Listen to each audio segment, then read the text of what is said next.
A question that comes up often is whether soy-based foods have any beneficial effects in terms of reducing the risk of developing cancer, or potentially detrimental effects in terms of increasing the risk of cancer.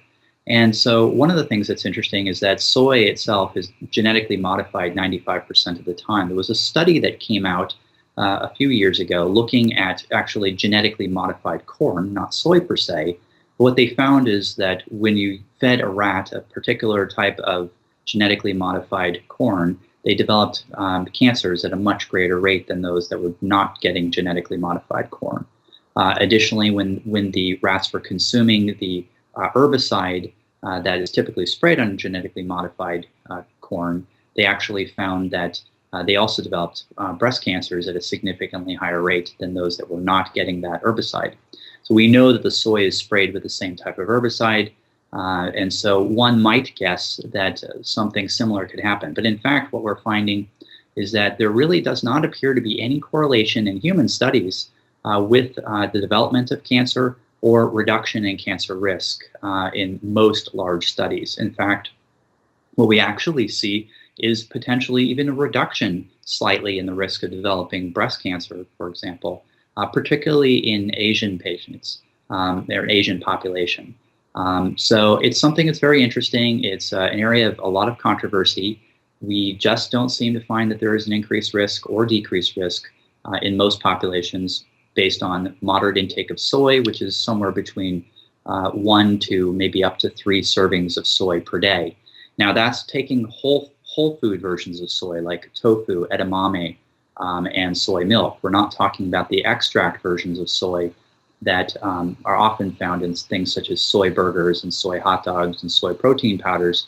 Some of those things, particularly in the laboratory, have been shown to increase the risk of developments of a variety of cancers. It may be because those particular soy extracts are more potent in terms of their estrogen-like abilities to stimulate the estrogen receptors on cells, which potentially could serve as a growth factor for cancer cells that are sensitive to estrogen. So interesting. There have been studies looking also at populations of ladies who have had breast cancer and they're breast cancer survivors who then are basically soy consumers versus less soy consumers. And they found actually that in that population of people who consumed greater quantities of soy, even though they were counseled to not consume large quantities of soy, had actually a lower risk of developing a breast cancer recurrence. So it seemed like maybe it was protective in that regard for that. But that is typically was in an Asian population, and there have been some follow-on studies of that. So we're still learning more about this. It's an area of controversy. In terms of prostate cancer patients, soy seems to actually potentially slow the rise of the PSA, which is the blood test looking at prostate cancers.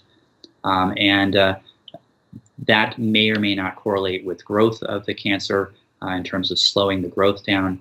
It's something of controversy. It's an area that's of active research. My answer is basically soy does not appear to increase or significantly decrease the risk of breast cancer or other cancers. So I think it's relatively safe in the standard quantities that people would be having, somewhere between 1 to 3 servings per day.